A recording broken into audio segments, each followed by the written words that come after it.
Hey, so today we're going to talk about the Nike Vaporfly Next Percent.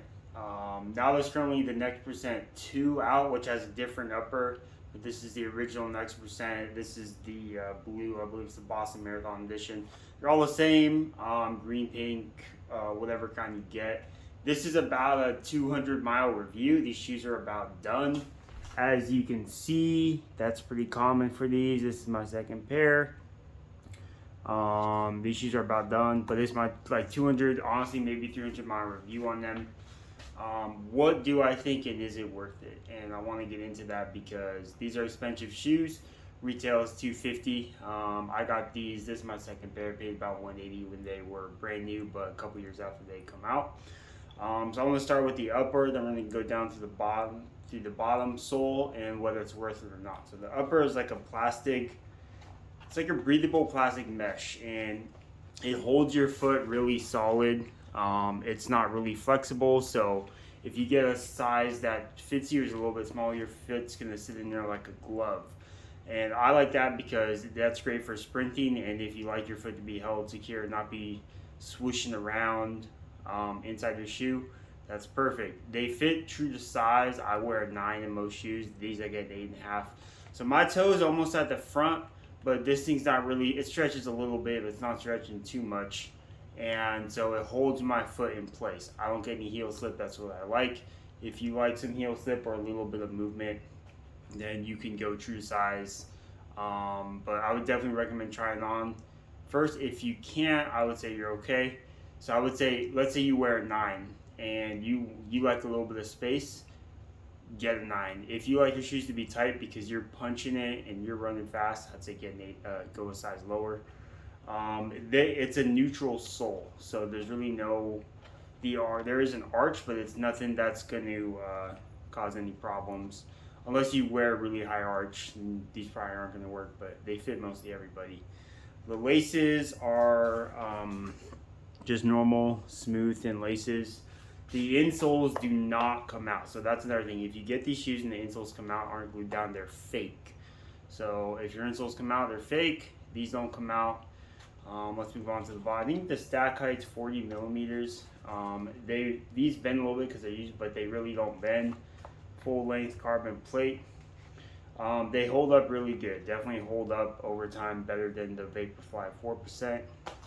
And so when it comes to the money you pay and the longevity of this shoe, this is a better deal than the 4%. I don't have the new Alpha Flies. I'm getting those today actually, but these last a long time.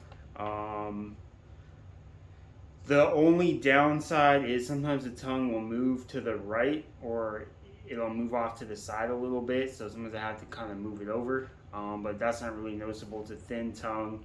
The laces are pretty comfortable, the upper's comfortable. I would recommend this. It's a game changer. If you haven't ran on a carbon plate shoe and you're trying to get those PRs up and you know what you're doing and you're a good runner, absolutely carbon plate shoe, whether it's this one, Adidas, or any of the other brands out there, but I definitely like this one the best. It is a game changer. Don't knock it till you try it. It's kind of like you've been running in your Honda forever and you're trying to get faster, and then now you got to upgrade to like a Corvette or like a V8. That's what this is. And I didn't believe it till I tried it. The energy return on these, especially if you run on this section of your foot, is pretty amazing. I ran several marathons in these, definitely got my time down, ran my sub 3 in a carbon plate shoe, and then I ran my next one in 303 with hardly any training, and I wore these and it was amazing. So definitely recommend. The cost is worth it if you're serious about running. I'd say these weigh about 8 to 9 ounces depending on what size. I don't have a fine scale with me. That's what they weigh. Some people said, oh, as you sweat, the sweat sticks in here and the shoe gets heavier. That happens a tiny bit. That happens more with the Vaporfly 4%. This material just kind of doesn't absorb anything, so that will happen if your sock gets sweaty.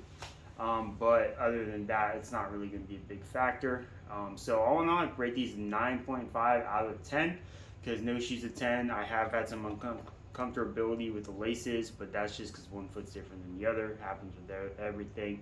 So all in all, yeah, definitely recommend. If you can find them at a discount, do it. If you're running the race, definitely do it. The amount of slapping power and responsiveness that these things have is pretty much unmatched. I love these. I would buy 10 pairs of these at a time if I could, because they're that great. I don't care the price. Once you try it, it's going to change how you run. The only thing I would say, if you're going on a chill run, trail run, short run, or you're just out there relaxing, jogging, probably wouldn't wear this. It's not the most comfortable. It's meant to go fast. It's meant for you to push and to be kind of raised up on the ball of your foot. And not everyone's like that. And so that's okay. I do have just the regular Brooks Ghost I run into. But for race day, tempo run, speed work, they're great. Another thing I want to mention is best for going straight if you're doing a lot of curves, quick turns. The stack height is higher than normal shoes, so you may be kind of rolling inside the shoe a little bit, but that's why this upper is really nice, and if you get a snug fit, you're not going to have problems with that. So I would rate this shoe 9.5 out of 10. Definitely recommend it. Now the Vaporfly NEXT 2 is a different upper mesh. It's a little lighter, more breathable. I personally don't like it because the laces bother me. There's always tight spots and loose spots. Just couldn't get it adjusted properly. But that one's good too. It's really popular right now. And if you want the latest and greatest and the lightest thing for the Vaporfly, I would recommend that one. But this one's great too. This is the about 250, 300 mile review. And that's about it. Have a great day.